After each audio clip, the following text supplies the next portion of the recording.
Hey, Jesse. Hello, Lindsay. The world is a vampire. Santa drain. Okay, that's all we can say before Billy Corgan sues us. Really? Yeah. He's that quick on us, really? I don't know. Oh, there's like secret destroyers, you know? He seems like he's that kind of guy. They hold you up to the flame. I was just saying. But no, we love you, Billy. Yeah, because despite all my rage, I'm still just a rat in a cage, man. So what we're doing this week, we are taking a break because we will be at Welcome to Rockville, our most wonderful time of the year. And we are re-releasing our 3-part on the West Memphis Three. So this is part 1. We hope you enjoy it. This is a case that has injustices and crazy things that you can never imagine going on in this trilogy. Yeah, we have. A rebranding, a re-release of the same thing because we want to share. Not rebranding, re-release. Re-releasing, yeah. Well, yeah, all the things. Anyhow, so we're going to let you guys check it all out and follow along. We want justice. We want to share this. Thank you. And if this is your second time checking it out, thank you again. Thank you for re-listening. If this is your first time, welcome. We are Jesse and Lindsay at drinkaboutSomething.site. We cover true crime. We have some drinks and we play music at the end. Yes. And happy traveling because I won't say Friday because this is coming out during the middle of the week. Yes. So, yeah. We'll just let y'all see what day it comes out. Yeah. We don't even know. We don't even know. We're just going to do the thing. So have a good one. Cheers, everybody. We're fixing to fire it up. Yay. Bye.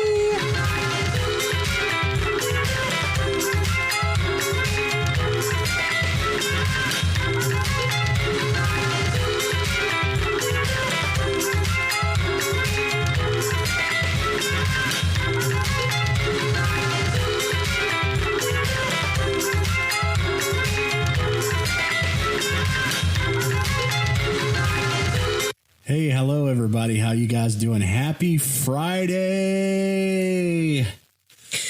Yes, it's Friday. It was a week for me. Same. How you doing, baby? I am doing okay. I am nervous as fuck.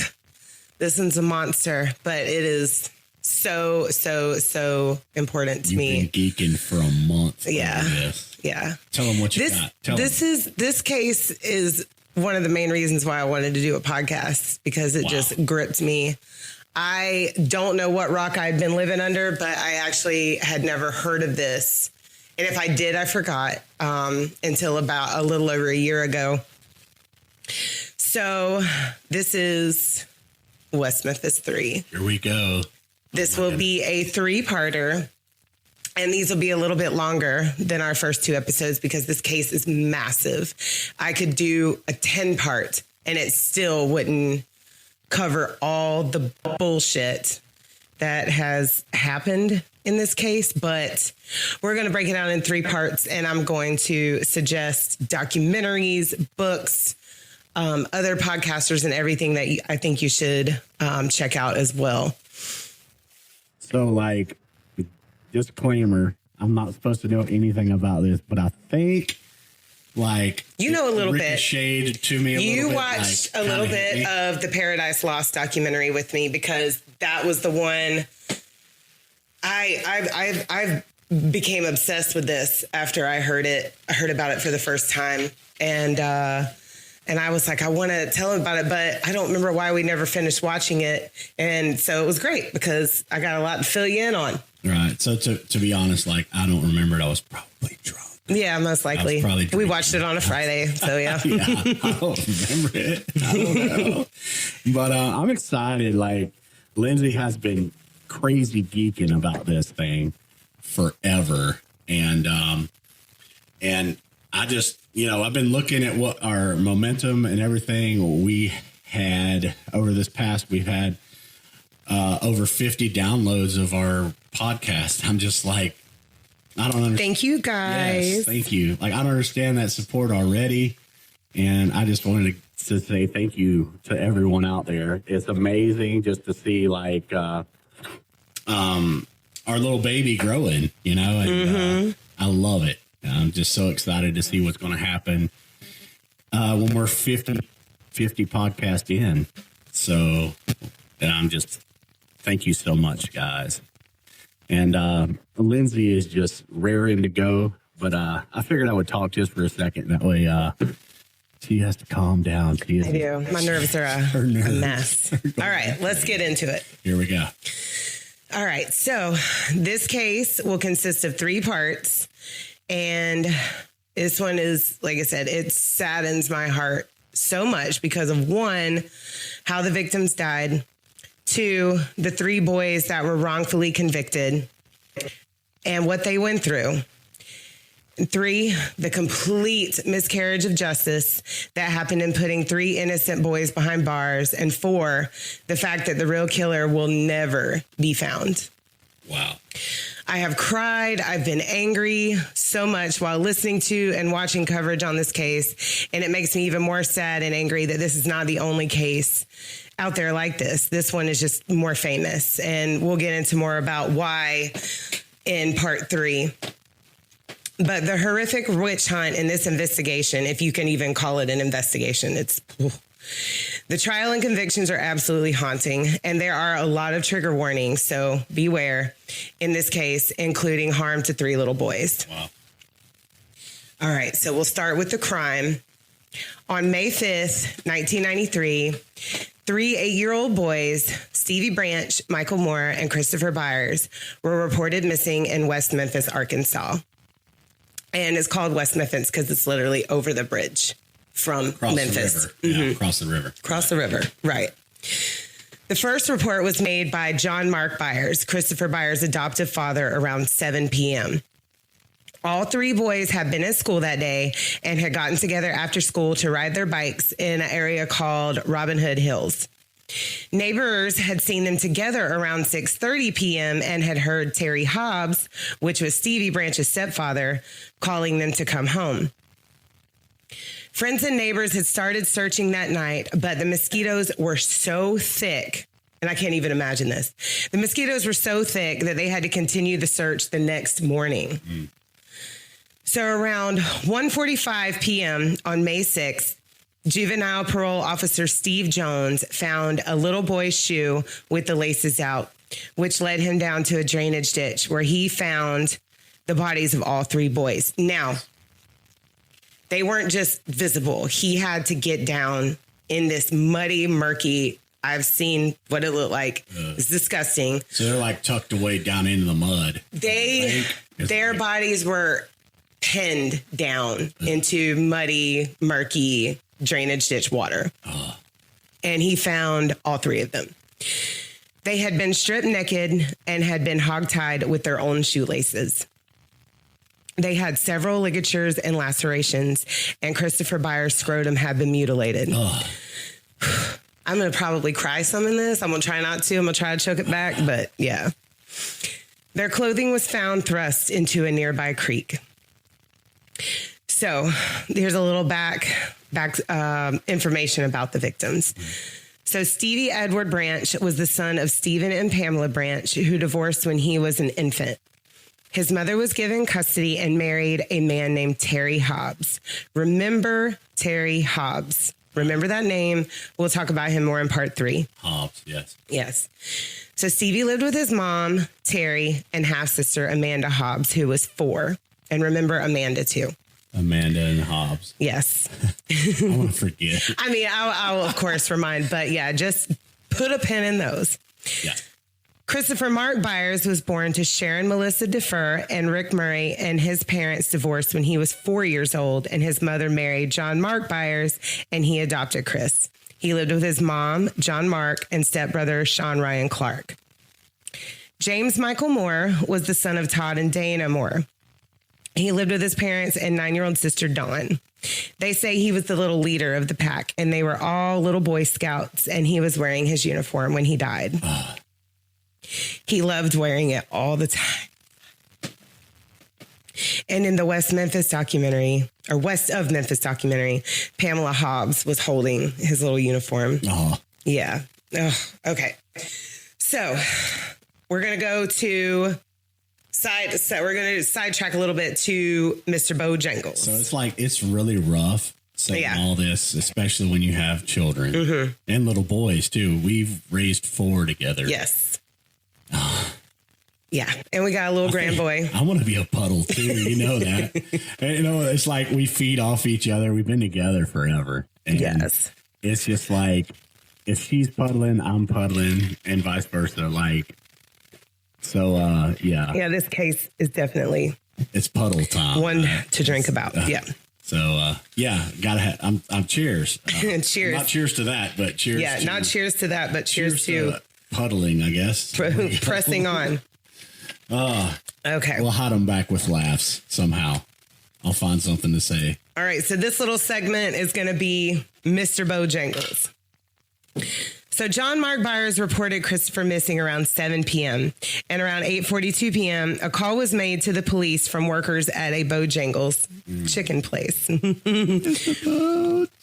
We don't have a good experience with Bojangles, but we won't talk about that. In Florida. Sorry. Everyone. That was in Georgia, the one we went to. It was in Valdosta. Well, the one in Valdosta. Well, it's close. It's close. Like the 2 in Florida. No, the 4 in Florida that I've been to. And Valdosta was...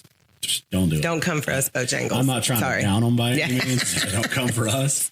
Hey, I don't know. But, so Bojangles was located near Robin Hood Hills where the bodies would be found. And they stated that a mentally disoriented black man was inside the ladies' room. He was bleeding and had gotten some of the blood on the walls. Officer Regina Mills took the report from the fucking drive-through window. And by that time, the man had already left.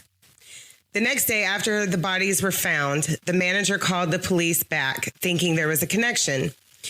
The police then took samples of the blood on the walls, but Detective Brian Ridge testified that he actually lost those blood scrapings. And guess what?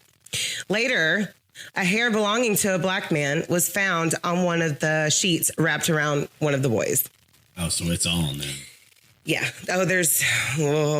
We're just beginning. Just beginning. Okay.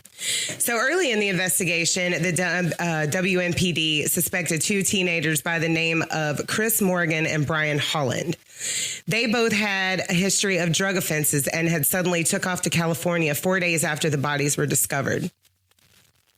Morgan had known the boys from driving an ice cream truck around their neighborhood. They were arrested in Oceanside, California, and given polygraph tests on May 17th, 1993. Now, let's talk about polygraph tests for just a moment. Polygraphs are not accurate. I don't trust them now. And nor they are admissible in court. Yeah, never. You don't have to take one. If you're ever in trouble for something that you have not done, or even if you have done it, don't take one. They're useless. Drunk, or if you got gas. I don't understand why they're used, but they are nonetheless. A menstrual cramp would change it. Honestly.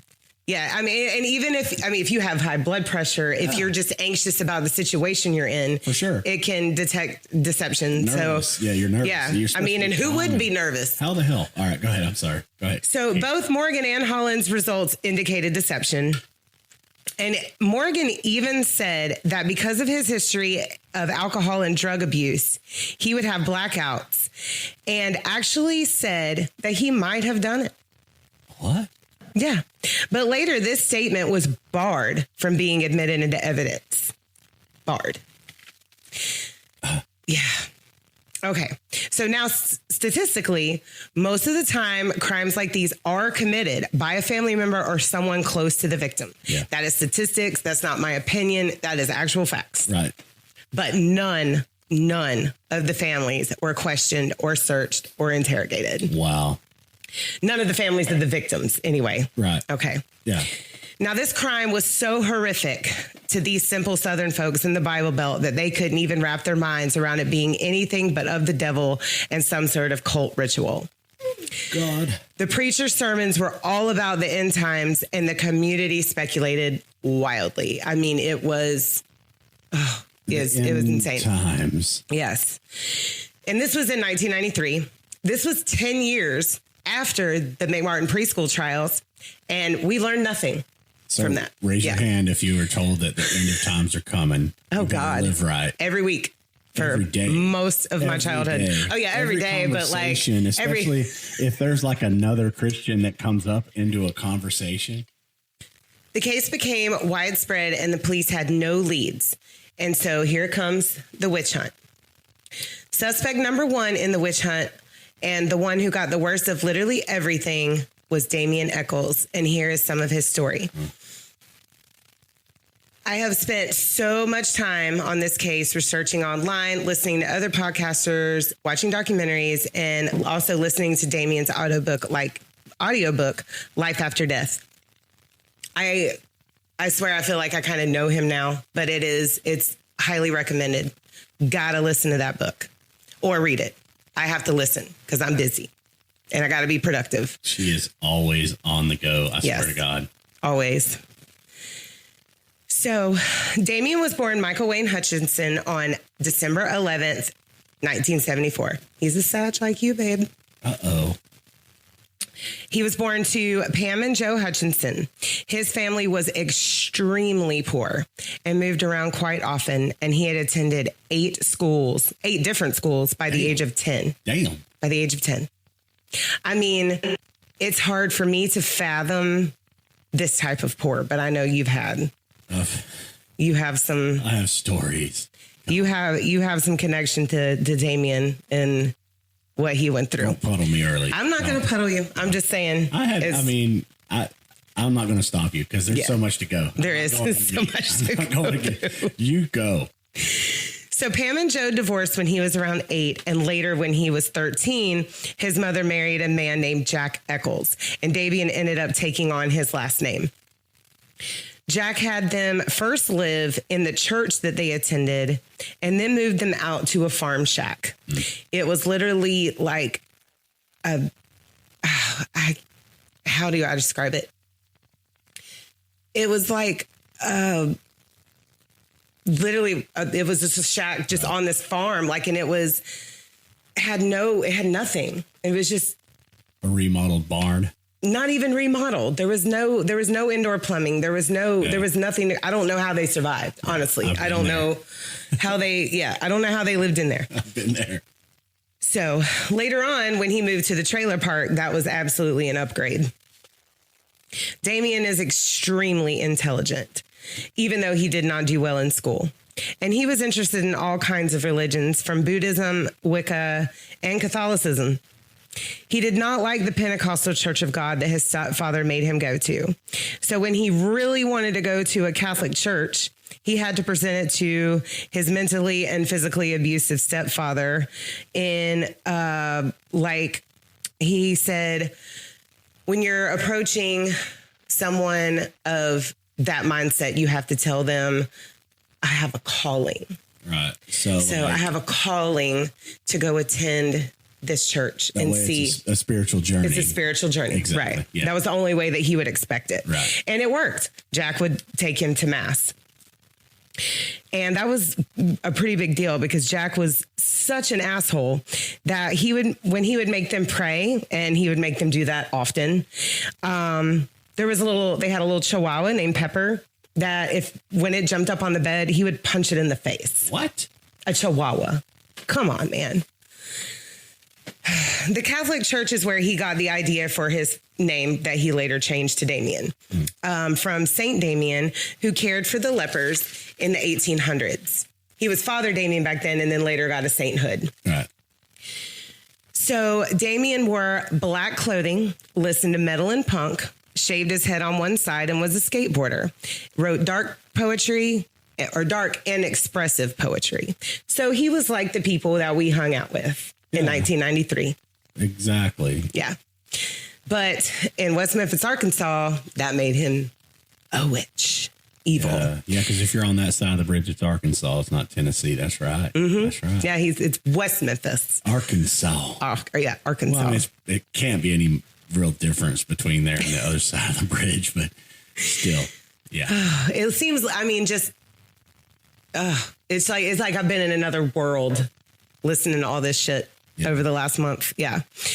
So he loved horror movies, and his favorite article of clothing was a long black filthy trench coat that he had found in a closet of one of the homes he had lived in.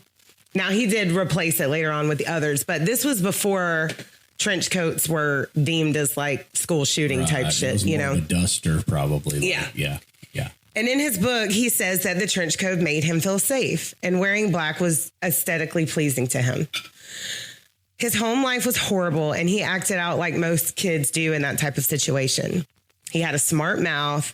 He was a little combative asshole, and he had been in trouble for small time shit like shoplifting and vandalism. So Damien's first real love was a girl named Deanna, who was a Wiccan, even though her parents were devout Christians. And she taught Damien about it, and he loved it because it was all about Mother Earth and goddesses. No devil. Yep. So their relationship was super intense, and a series of events like skipping school together would get them banned from seeing each other by her parents. They tried to make it work, but Deanna broke up with him, stating that it was just too hard.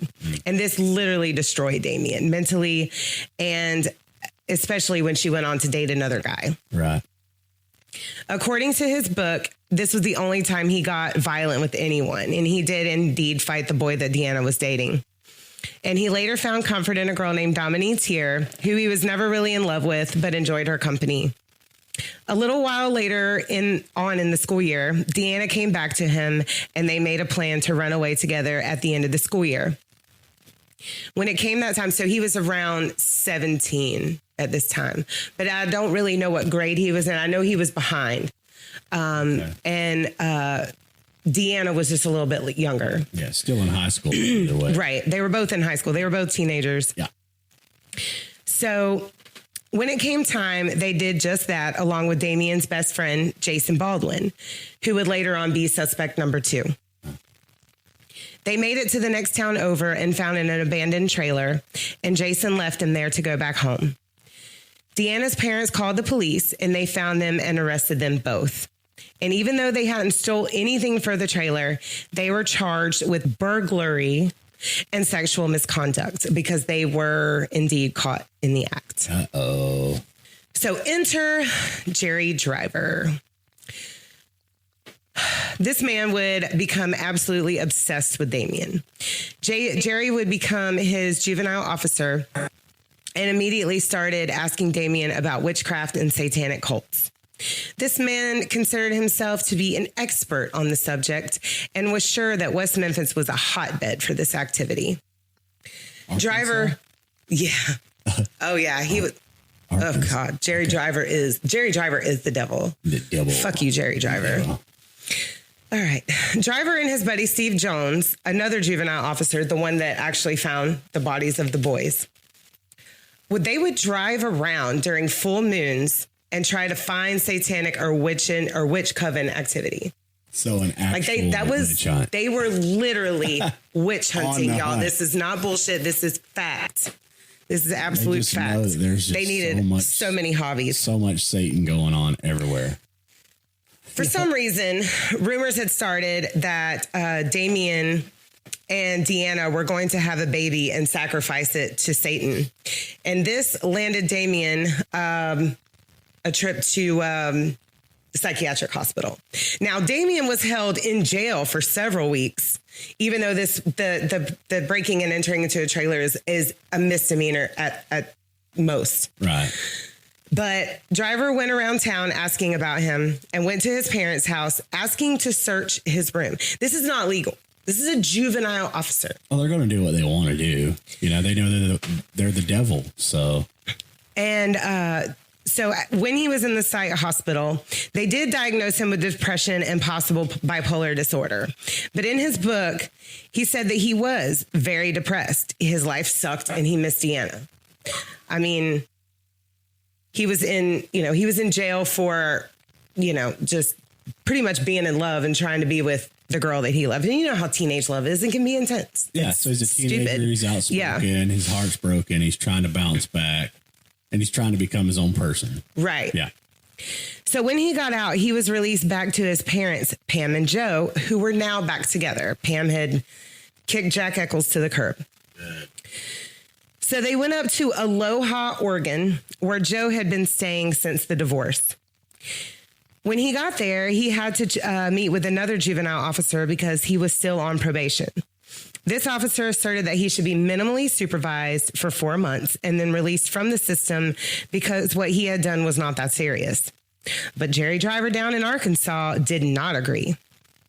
Jerry called up there and told that officer that Damien's parents had called him and said they were afraid that he would hurt himself and was put in another psych hospital. So was Jerry a race car driver? Oh, God. He is not cool enough to be in the category as Les Claypool. So let's leave Les out of this. Every time you say Jerry Driver, I know. Where's the race car? All right, sorry, go ahead. So Damien said he did not want to hurt himself, but he was very depressed because he missed Deanna and his best friend, Jason. And his family life was miserable. So he was turning 18 and his parents decided to send him back to Jack Eccles because he was, in fact, his legal guardian. He had adopted him. So when he gets back to West Memphis, Arkansas, after a bus ride down, Jerry Driver met him at the bus station and he immediately threw him back in juvenile detention, saying that he had made threats against his family and that was a violation of probation. Wow. And then when he gets out, he stays with a few friends. He stays with Jason. And there was another friend that they had he talks about in his book, and he would just kind of hop around there. But then Jerry insisted that he stay with Jack because Jack was his legal guardian. All right. So when he was released, Driver said that he had to get a GED and check in with him every week. And he did all of that. But it still wasn't good enough for Jerry. Jerry continued to hone in on Damien Jason Baldwin because they hung out together and wore band tees, and Dominique because she and Damien had started seeing each other again. So Deanna's out of the picture. Dominique's back in. She's back. Yeah. Yes. So Jason said that it was rumored about him being satanic because he loved Metallica, AC/DC, Guns N' Roses, and U2. Yeah. Not Cannibal Corpse, which was firing up good at that time. Oh, they would have. I'm sure I'm sure they would have gotten right on into them. They would have burnt the whole county down. Yeah. Cannibal Corpse Grinder show up with a claw machine. Right. Go ahead. Sorry. Corpse Grinder is the sweetest human ever. I know. I want to play claw machine. I know. So, and Jason also had one of the best mullets that you will ever see in your entire life. Like it was Billy Ray Cyrus. Oh, he had Billy Ray. No. I mean, it was so much better than Billy Ray's. Billy Ray wished he had Jason Baldwin's mullet. Yes. I can't wait to see pictures. So he said that he and Damien loved the same things. They also both hated their lives. And like his mom, Damien suffered from depression. Now, Jason was a good boy for the most part. His mother was actually schizophrenic and would leave for days at a time, leaving Jason to be a parent to take care of his younger siblings. And he was good at it. Like, he took good care of his siblings. Now, back to May 1993 when the murders happened. Damien's parents moved back to Arkansas, and he moved back in with them. Shortly after, the police began questioning Damien without any real reason other than the fact that he was the weird goth kid that Jerry Driver suspected, and he was in the ear of Chief Investigator Gary Gitchell. Oh, Gitchell. So the police had asked Jerry to come up with a list of juveniles that he had in his system, and of course, Damien was at the top of that list.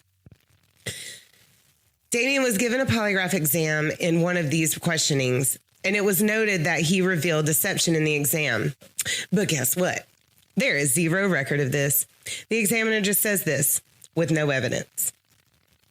So this will happen a lot over the whole investigation. A lot. There will be lost evidence, basically just taking people's word for shit. I mean, it's...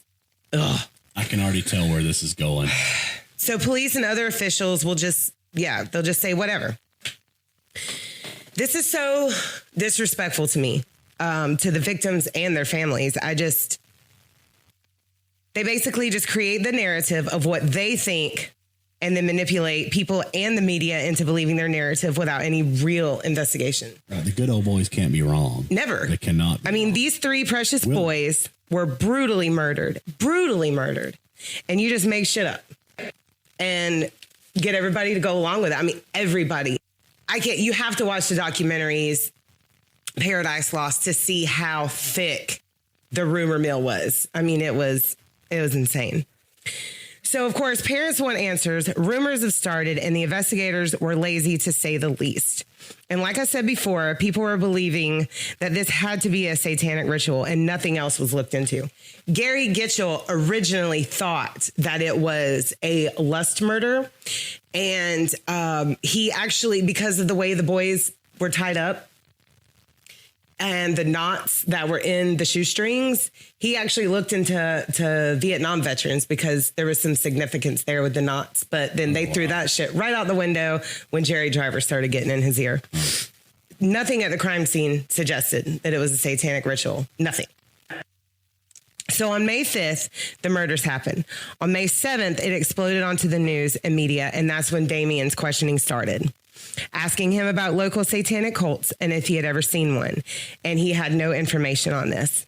Now, he did lean into the weird goth kid persona a lot. That was his thing, you know? Right. So, I mean, he was probably a smartass to him because he hadn't done anything. So he did not take them seriously at all. He was trying to push back. You know, he's just, what the hell am I doing here? You know? Right. Yeah. So they asked him about his favorite book in the Bible. And as a person who was made to read the Bible her entire childhood, I couldn't answer that question. Just saying. And there are people that I know that know nothing about the Bible. And does that make them a devil worshiper? Does it make them a murderer? No, it does not.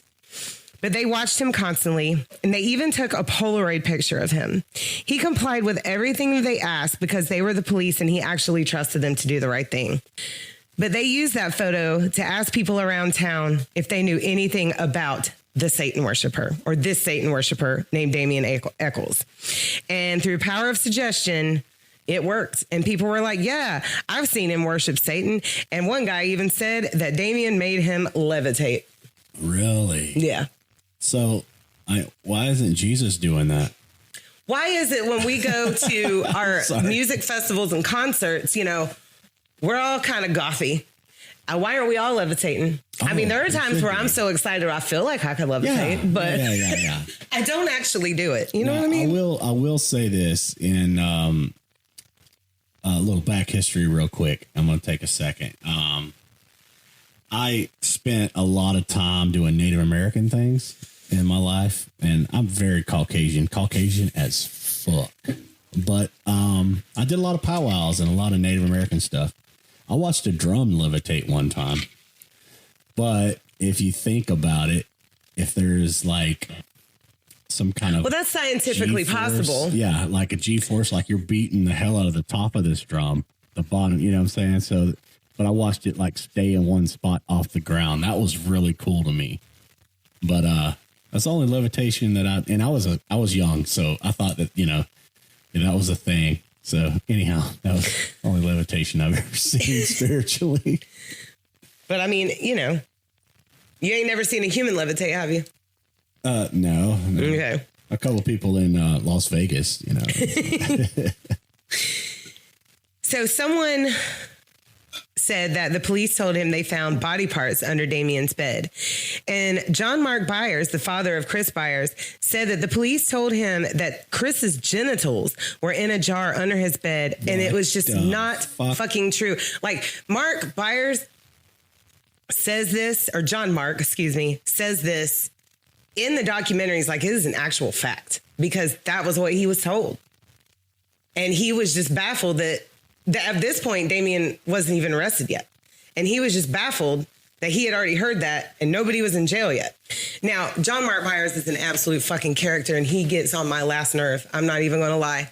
But he is the loudest one on that documentary. You're fired up right now. Oh, yeah. I'm loving it. I mean, this is fucked up. It is. It's insane. It's insane. Fired up. Luckily, I know the outcome, but it's a fucking horrible journey. So the police continued to question Damien about and accuse him of cult activity daily. His grandmother sold her wedding rings to hire a lawyer when things appeared to start getting serious. The police would not let the lawyer into the station while he was being interrogated. They would not let him in. Wow. And in his book, Damien says that his grandmother sold her wedding rings for absolutely nothing. Nothing. Not a damn thing. That's illegal. That is illegal. To not let a lawyer into the station during an interrogation. Now, he was not a minor, but he was still freshly 18. Right. And you have the right to have an attorney. You have the right to not speak to anyone without a lawyer present. He was waiting on that lawyer because he's seen the rings, he's seen all the money go away and all the history and just everything, just to try to bail. He knew he was in the right. I mean, as far as I know, right now, this kid is in the right. I mean, just a little punk kid that's just trying to learn life and figure out and has had the shittiest childhood. The shittiest childhood to begin with. Yeah, God, yeah, what the fuck.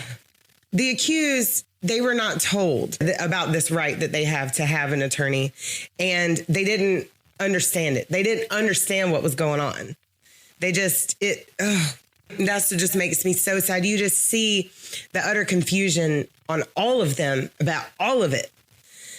And Damien honestly believed that they couldn't prove that he did it because he didn't do anything. Right. And he says this in several interviews later on. And it just makes me so fucking mad. So they're railroading everything. Everything. And they're trying to get around everything for defense because they know they don't have anything. One of his interrogations lasted 8 hours, and they had to let him go because they had nothing on him. They're trying to beat him into saying, yeah. Right. Basically. And he did not comply. He had only told them what he had heard through media. Strong-minded. Through the small town rumor mill, everything. Yeah.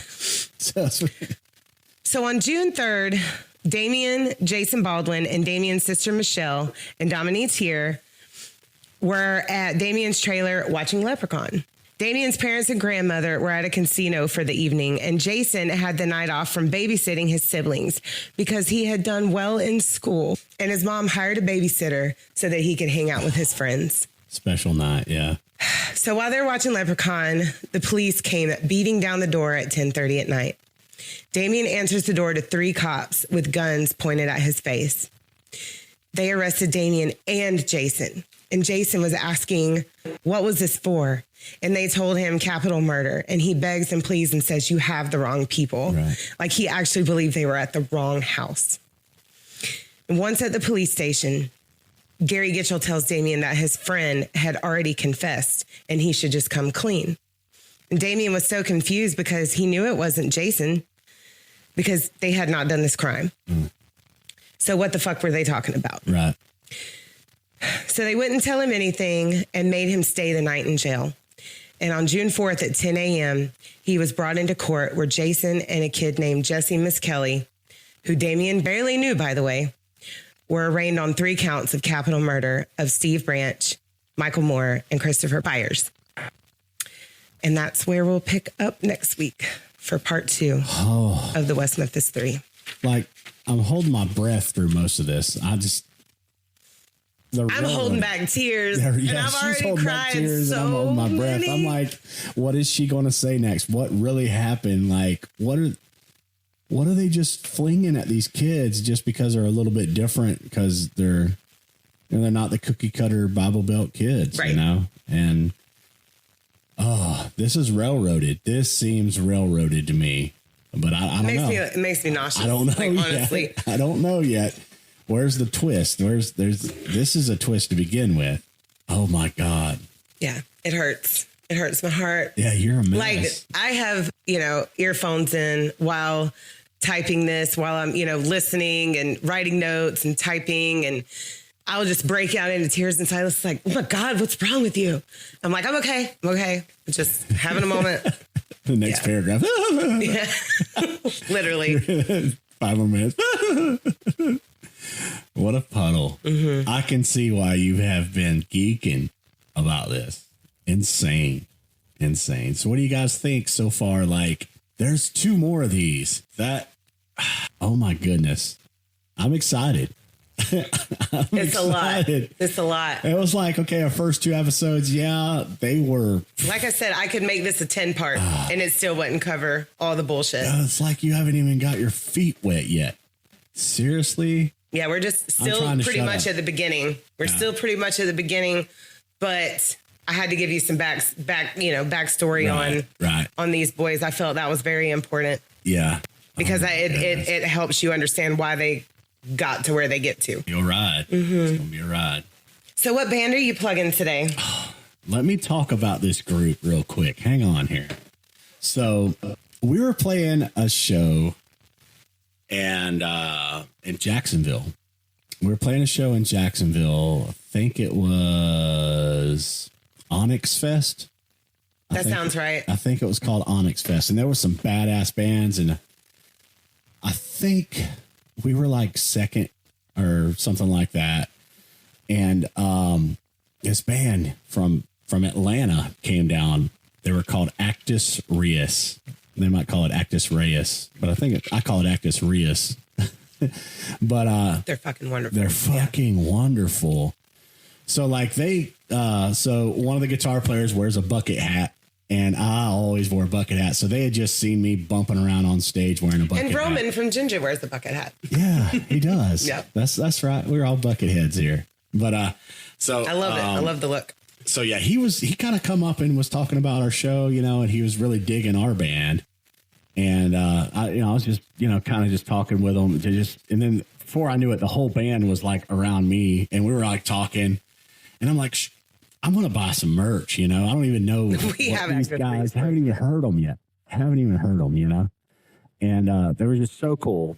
They just hung out like the whole night. Like they were in and out, just hanging out with us. They bought merch off our table, and I'm trying to think what we did. So we went out back. They had a little back spot in the venue, and we came back right when they had fired up. Was that 1904? Yeah. Okay. 1904 in Jacksonville. So not the year 1904, the venue 1904. The venue 1904 in Jacksonville. It's really cool. It's really cute. They're kind of dying down a little bit. It's going to be everything's going to be at Underbelly, which is another venue right next to it. Underbelly is great too. Yeah. We still haven't got to eat none of their barbecue, but well, I ate it one time, but you weren't there that time. Yes. I had a little bit. It was so good. But so anyhow, they fired off, and holy to the fuck. Mm-hmm. The showmanship, man. Yeah. It's so in big music, great stage presence. Big music disclaimer: we play a lot of heavier music here, but send us some stuff. Like if you like different we genres, like all genres. I love it all. Doing this podcast, like if you have anything that you want to bring, just send us something. So we're gonna stick to this one website that we got going and up and running. So it's just drinkaboutsomething.site. That's it.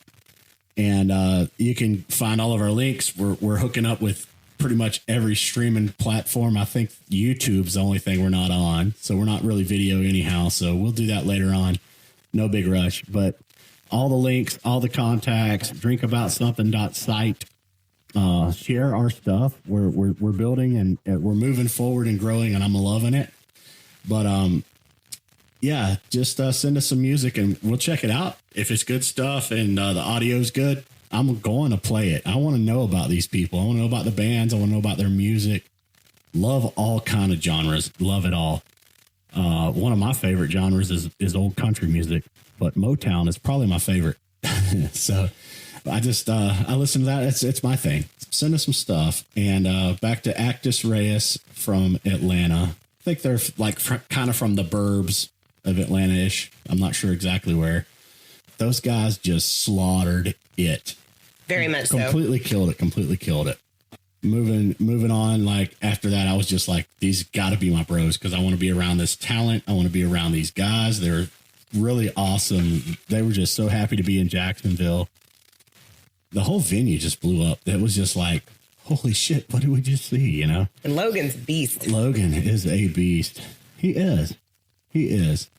And then like, on down the road, like we supported each other so much. Like we were band besties. Like even for the when we played at Rockville, it was like they came in second out of a contest of over 2,500 bands. I think we were like fourth. and we support each other all the way up to that point. And that's what we told each other. We're going to use. That was a magical 2021 was a magical year, man. That was cool as shit. So, that was the best Rockville. We were just both on board. So like all their love, all our love got us all the way there. And we even got to play at Rockville because we were so close to the finals. That was amazing. And then we went to another venue in Jacksonville. We played at one, right? I think we played at one in Jacksonville and left that venue and went over. Yeah, caught their show at another venue in Jacksonville. And we went from Eclipse to Archetype. Archetype, right? yep. We went from Eclipse to Art. They were playing Archetype. I was like, and my battery was dead. Oh, as soon as I got done playing, I was like, fucking Actus Reus is over there, dude. We get in the car to leave to go to the second venue and my battery was dead. But we got to jump off. We was good. Yeah. I had accidentally left on the light looking at my mirror. Yeah. But it was like rush. We wanted to catch the bands, you know. I was like, it was a hot day. I had to make sure my makeup was still good. And when we got there, it was like, was it Yosemite Slam? Mm-hmm. Is it Yosemite Slam? Yosemite and Black. Yosemite and Black. Why Slam? Oh, that's one of my friends on Facebook. Hey, Yosemite Slam. But, so Yosemite and Black, which is like, he looks like a Native American guy that I used to powwow with back in the day. I swear. I'm sure I've met him before. And they have like a little person playing. Is that correct? I think. Yes, that is a little correct. person is playing the bass. So like before they played, there was another band and he's hanging out with us. He was cool as. I'm like, dude, we're hanging out with him. Then he came and rocked out with us for the Actus Reus like, set. you know, there's a band before they went on, right? And then he's hanging out with us before they got on stage. And then he got on there and he grabbed the bass. Oh, that's right. Yeah. He grabbed the bass guitar because he's playing around with Silas because they're about the same height. Dude was amazing.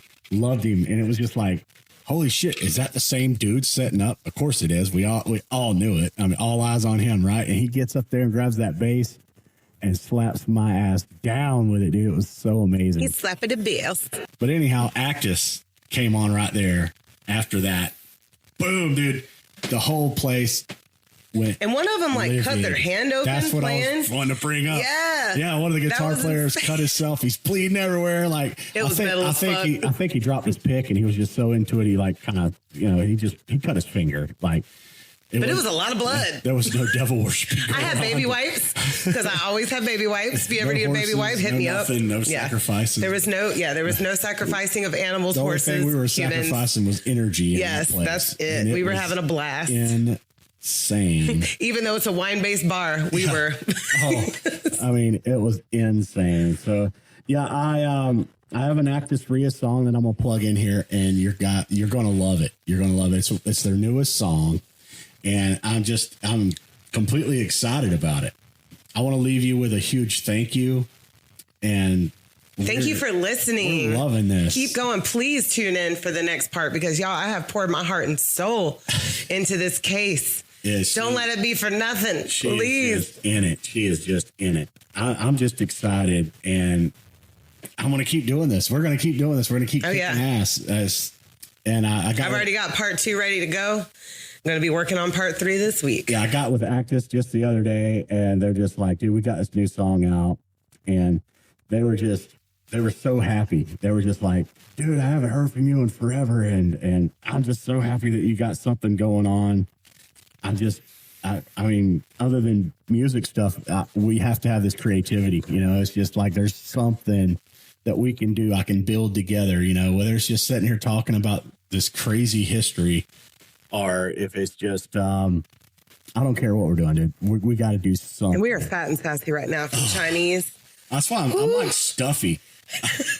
I'm sitting here stuffy right now. We're stuffy and swollen from sodium. I have but it was so good. Worth it. Fu King Chinese restaurant in Lake City, Florida. Check it out. Yeah, it's so good. It is a staple. Oh, it is so good. I'm full. I'm just like, and if you put Fu King together, you know what that spells, and they sell T-shirts. So Fu King and here's the Fu King and Actus Reus. Yeah, Actus Reus. Satanic Panic and the West Memphis Three. Hey, we love you guys. Thank you guys so much for tuning in, and thank you for follow us on Instagram. Follow us on Instagram. Drink about something. That's a quick social media thing. We don't have a lot of followers yet. No, Follow us. I've been hounding everybody, actually, so forgive me for now. But y'all do the same thing. We'll get some more folks in. Even if you don't like true crime or bands and you know us, just follow us just because it don't hurt. Yeah. Well, there's it don't cost nothing. Cool in here. Yes. Right? But this song's called Merciless, and it just came out from Actus Reus. And I'm excited too. You're gonna love it. You're gonna absolutely love it. We need to catch another one of their shows soon. Yeah, we do.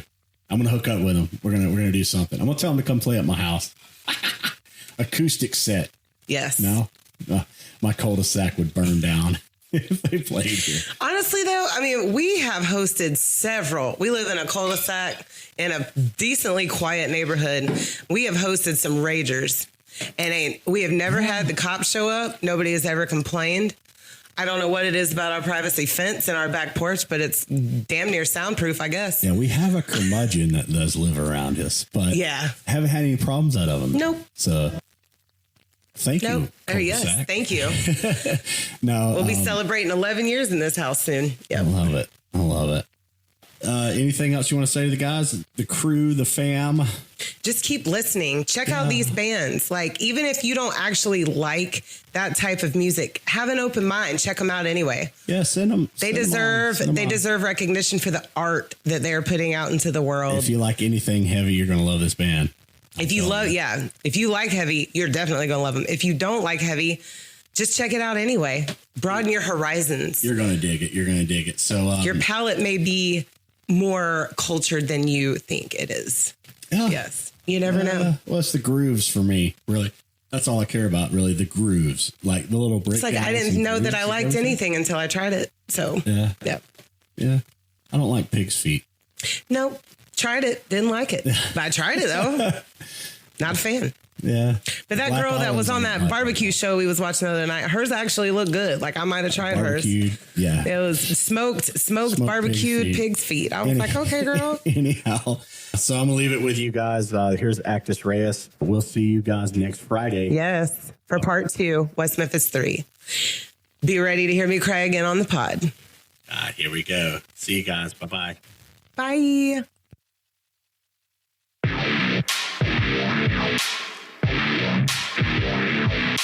Focus on that shit, but you don't wanna be here. Put your money where your mouth is.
Put your money where your mouth is.